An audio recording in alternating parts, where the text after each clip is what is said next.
Hello friends, कैसे हैं आप सभी लोग। आई होप आप सभी लोग बहुत बढ़िया होंगे। मैं के आर सैनी के आर एजुकेशन पे आप सभी का स्वागत करता हूं। दोस्तों, आज इस वीडियो में बात करने वाले हैं रेलवे कर्मचारी को साल में कितनी छुट्टियां मिलती है। साथ दोस्तों, आप सभी लोगों को बता देना चाहता हूं कि अगर रेलवे के अंदर मिलने वाली सभी छुट्टियां अगर मिल जाती है तो आपको जो यहाँ पे ओनली साल में 8 ही महीने काम करना होगा। 4 महीने आपकी छुट्टियाँ पे बन जाती है हर साल। इसके अलावा दोस्तों, यहाँ पे सबसे ज़्यादा छुट्टियाँ किस पोस्ट पे हैं, कितने प्रकार की छुट्टियाँ होती है, कब कब मिलती है, किस केस में मिलती है, क्या जो छुट्टियाँ हैं आसानी से मिल जाती है। इसके अलावा रेलवे की जो भी भाई लोग यहाँ पे तैयारी कर रहे हैं या जो रेलवे में लगे हुए हैं, उनका जो क्लियर नहीं है कि रेलवे के अंदर क्या छुट्टियाँ मिलती है, कैसे मिलती है, कौन सी छुट्टियाँ लैप्स हो जाती है, कौन सी जुड़ती जाती है, तो इन सब के बारे में आपको इस वीडियो में बताने वाला हूँ। वीडियो आप जो है लास्ट तक जरूर देखिएगा, बहुत ही इन्फॉर्मेटिव होने वाला है। जो भी भाई रेलवे एलपी टेक्नीशियन जिसकी भी तैयारी कर रहे हैं, तो वो भाई भी जरूर देखिएगा कि रेलवे के अंदर कितनी छुट्टियाँ पे आपको मिला करेगी। तो दोस्तों, बात करेंगे लीव रूल की। तो देखिए, सबसे पहले तो आप सभी लोगों को क्लियर कर देता हूँ कि यहाँ पे रेलवे के अंदर कुछ छुट्टियाँ ऐसी है, कुछ लीव ऐसी है जो सभी को मिला करेगी। रेलवे के ग्रुप सी, ग्रुप डी के किसी भी कोई भी कर्मचारी हो, सबको मिलती है। और कुछ लीव ऐसी है जो स्पेशल केस में ही मिलती है। तो स्पेशल केस वाली छुट्टियों को अपन अलग रखते हैं। सबसे पहले मैं आपको वो छुट्टियां बता देता हूं जो रेलवे के सभी कर्मचारियों को मिला करेगी। तो उनमें से सबसे पहले एक नंबर पे जो छुट्टी आती है वो आती है आपका औसत अर्जित अवकाश, जिसको लीव ऑन एवरेज पे और शॉर्ट में एलएपी बोल दिया करते हैं। ये दोस्तों आपको साल में टोटल 30 मिला करेगी। और देखिए, यहाँ पे ये दो टुकड़ों में मिलती है, एक जनवरी को और 1 जुलाई को। 1 जनवरी को 15 आपके खाते में क्रेडिट हो जाती है और 1 जुलाई को 15 आपके खाते में क्रेडिट हो जाती है। इन छुट्टियों का आप जो है अगर नहीं लेते हो, एक साल में, एक साल का जो वर्किंग ईयर होता है उसमें नहीं लेते हो, तो आपके अगले साल में ये जुड़ती रहती है। जैसे कि आपने 30 छुट्टियाँ इस साल हो गई, 30 अगले साल की, अगले साल 60 हो जाएगी, आपके 90 हो जाएगी। तो ऐसे छुट्टियाँ आपकी जुड़ती रहेगी, लैप्स नहीं होगी। और साथ ही दोस्तों, यहाँ पे जब आपका रिटायरमेंट होगा तो आपको 300 छुट्टियों एलएपी छुट्टियों का पेमेंट भी दिया जाएगा। तो आपको उस टाइम पे जब रिटायरमेंट होगा तो उस टाइम आपके बेसिक और डीए का जो रेट चलेगा उसके आधार पे आपको 300 छुट्टियों का पेमेंट यहाँ पे दिया जाएगा। तो ये छुट्टियाँ आपकी जुड़ती रहती है। और साथ ही दोस्तों, अगर मान लेते आप लेते नहीं हो छुट्टियाँ को, तो ये कब तक जुड़ती रहती है, तो ये 300 + 15 यानी 315 तक ये छुट्टियाँ जुड़ती रहती है। 315 के ऊपर अगर अगली आपको 15 फिर मिल जाती है तो वो जो यहाँ पे लैप्स हो जाएगी। तो ये छुट्टियाँ आपकी यहाँ पे इस टाइप से चलती रहती है। और इनका आप नकदीकरण भी करवा सकते हो। 10-10 छुट्टी करके आप पूरी सर्विस के दौरान 6 बार जो है आप इनका नकदीकरण करवा सकते हो, यानी पैसा ले सकते हो 60 छुट्टियों का।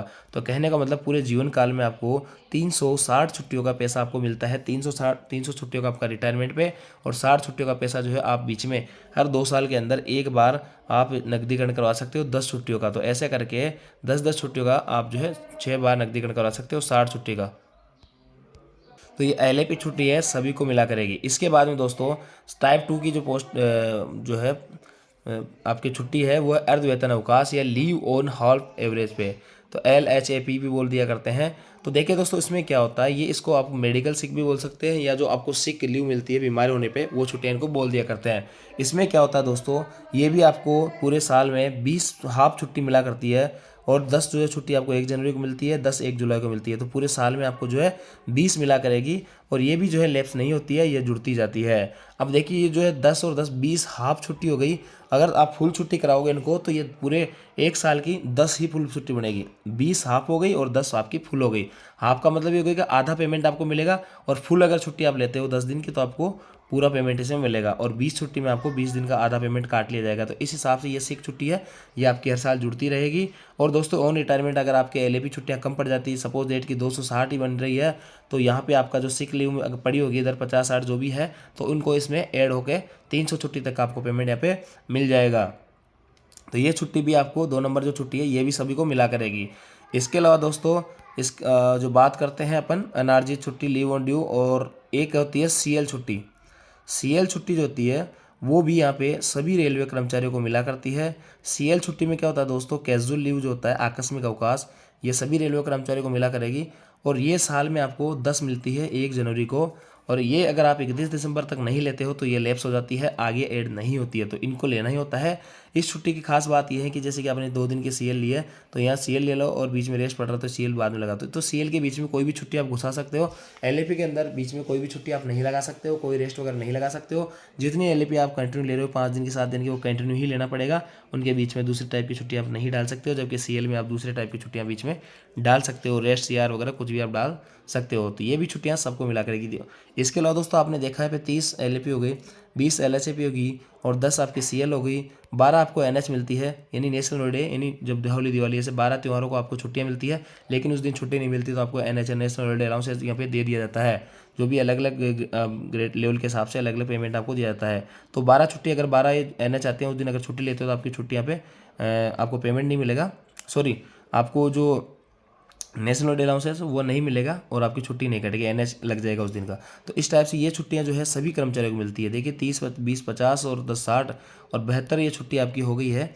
और फुल अगर वो हाफ वाली को फुल अगर कर लेंगे तो यही अपनी 65-70 छुट्टी के आसपास आपके यहाँ पे बनती है। तो इतनी छुट्टियाँ हो गई, इसके बाद में आपको जो है पूरे 52 सप्ताह होते हैं, 52 छुट्टियाँ आपको वीकली ऑफ मिलता है। तो इस प्रकार 2 महीने की है और 2 महीने की आपको छुट्टियाँ, तो 4 माह की आपको छुट्टियाँ पूरे साल में मिलती है अगर आपको ये सारी छुट्टियाँ आप ले लेते हो तो इस हिसाब से 8 महीने का आपका वर्किंग रहता है।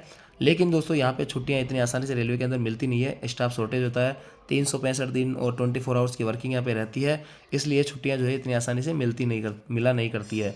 तो फिर भी जो है यहाँ पे आपको वीकली रेस्ट वगैरह आपको मिला करेगा, तो इस हिसाब से आपके यहाँ पे छुट्टियाँ रहती है और ये छुट्टियाँ आपको सभी को मिलेगी। अब कुछ छुट्टियाँ जो है अलग अलग केस में मिलती है, जैसे कि बात करूँ मैं ये जो विशेष आकस्मिक जो छुट्टी है, स्पेशल कैजुअल लीव, लेकिन आपने देखा होगा कोई स्काउट गाइड में है, कोई अलग अलग के कारण में, कोई किसी यूनियन का अध्यक्ष है, PNM है, ANM है, किसी की मतलब जो मीटिंग वगैरह होती है, कोई भी सांस्कृतिक कार्यक्रम में आप भाग लेने जा रहे हो, तो स्पेशल लीव आपको जो है इन सभी केस में, ये देखिए इतने सारे केस है, इन सब में आप जो है स्पेशल लीव यहाँ पे ले सकते हो और ये फ्री की छुट्टियाँ होती है, इसमें आपके अकाउंट से छुट्टी नहीं काटी जाती है।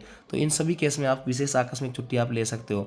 इसके अलावा दोस्तों बात करते हैं बच्चे की देखभाल के लिए छुट्टी, इसको कि CCL बोल दिया करते हैं। और CCL जो है यहाँ पे कोई भी फीमेल कर्मचारी है रेलवे के अंदर, तो उसको यहाँ पे पूरे 2 साल की छुट्टियाँ, 730 दिन की छुट्टियाँ दी जाती है बच्चे की देखभाल करने के लिए। और बच्चा जब तक 18 साल का होता है तब तक ये छुट्टियाँ ले सकते हैं। इसके लेने के अलग अलग नियम है कि साल में आप जो है यहाँ पे 3 बार ले सकते हो और एक बार में कम से कम आप 5 दिन की छुट्टी आपको यहाँ पे लेनी होगी। तो कई लंबे चौड़े इसके नियम है, बाकी 730 दिन की छुट्टी आप यहाँ पे ले सकते हो बच्चे की देखभाल के लिए, जब तक बच्चा 18 साल का यहाँ पे होता है। तो ये भी सभी फीमेल जो कर्मचारी होते हैं उनको मिलता है। साथ दोस्तों अगर कोई मेल कर्मचारी है और मान लेते हैं कि उसका बच्चा होता है और उसी दौरान उसकी वाइफ की मृत्यु हो जाती है, तो वो भी जो है सिंगल पेरेंट जो होता है वो भी इस छुट्टी के लिए आवेदन कर सकता है, उसको भी मिला करेगी। पितृत्व अवकाश क्या होता है दोस्तों? पितृत्व अवकाश जो है सभी रेलवे जो मेल कर्मचारी है वो अगर फादर बनते हैं तो उनको 15 दिन की पैटर्निटी लीव मिलती है। इनको 6 महीने के अंदर अंदर लेना होता है और एक ही बार में लेनी होती है, नहीं तो ये लैप्स हो जाती है। तो 15 दिन का पितृत्व अवकाश सभी जो मेल कर्मचारी अगर फादर बनते हैं तो उनको दिया जाता है। बाल दत्तक ग्रहण छुट्टी, कोई भी चाइल्ड अडोप्ट करता है तो उसको यहाँ पे छुट्टी दी जाती है, 180 दिनों तक की स्वीकृत की जा सकती है। इसके अलावा दोस्तों बात करते हैं प्रसूति छुट्टी, मेटर्निटी लीव की। तो मेटर्निटी लीव जो होती है, जो भी फीमेल रेलवे कर्मचारी है तो उनको 180 दिन की मेटर्निटी लीव दी जाती है जब वो डिलीवरी के टाइम पे, तो इस 2 बच्चों के टाइम पे दी जाएगी, 6 महीने की एक बच्चे पे, 6 महीने के दूसरे बच्चे पे। तो ये जो है प्रसूति अवकाश आपके मेटर्निटी लीव सभी फीमेल कर्मचारियों को मिलता है। और एनर्जी छुट्टी, लीव नॉट ड्यू, ऐसा कई बार ऐसा होता है दोस्तों कि आपके अकाउंट में छुट्टियां वगैरह नहीं होती है, तो आप जो है एडवांस में अपनी छुट्टी ले लेते हो कि मेरी जो है अगली जो छुट्टियां आएगी 1 जनवरी को, तो 1 जनवरी से मान लेते हैं कि आपने यहाँ पे छुट्टियां ले ली है, तो ये जो है एनर्जी छुट्टी, यानी आपके अकाउंट में अभी छुट्टी नहीं है तो आप एडवांस में अपनी छुट्टियां पे ले रहे हो, तो उसको लीव नॉट ड्यू बोल देते हैं, एनर्जी छुट्टियां पे बोल देते हैं। अस्पताली छुट्टी, जैसे कि इसमें अगर कोई IOD जाता है, इंस्टीट्यूट ड्यूटी, या फिर जो किसी टाइम पे आपके एक्सीडेंट वगैरह हो जाता है, तो जैसे कि IOD होता है, इंसिडेंट ऑन ड्यूटी, यानी कि ड्यूटी के दौरान अगर आप घायल हो जाते हो, चोट वगैरह लग जाती है, तो रेलवे की तरफ से आपको कुछ छुट्टियां दी जाती है। तो 120 दिन तक आपको फुल पेमेंट मिलेगा, उसके बाद में आधा पेमेंट आपका यहाँ पे हो जाएगा, छुट्टी वगैरह आपकी यहाँ पे नहीं लगेगी IOD के अंदर। और इसके अंदर आपकी जो सिक लीव वगैरह है वो यहाँ पे काट ली जाती है। अगर आपका खुद से कहीं से जैसे एक्सीडेंट वगैरह हो गया, कोई चोट वगैरह आ गई, तो उस केस में आपको यहाँ पे छुट्टियाँ दी जाती है। इसके बाद में दोस्तों बात करते हैं आपकी असाधारण अवकाश, एक्स्ट्रा ऑर्डिनरी लीव। इसमें ऐसा होता है दोस्तों कि आपके अकाउंट में कोई छुट्टी नहीं है, आपको लीव नॉट ड्यू भी नहीं दी जा रही है, तो फिर जो है आप एक्स्ट्रा ऑर्डिनरी लीव ले सकते हैं।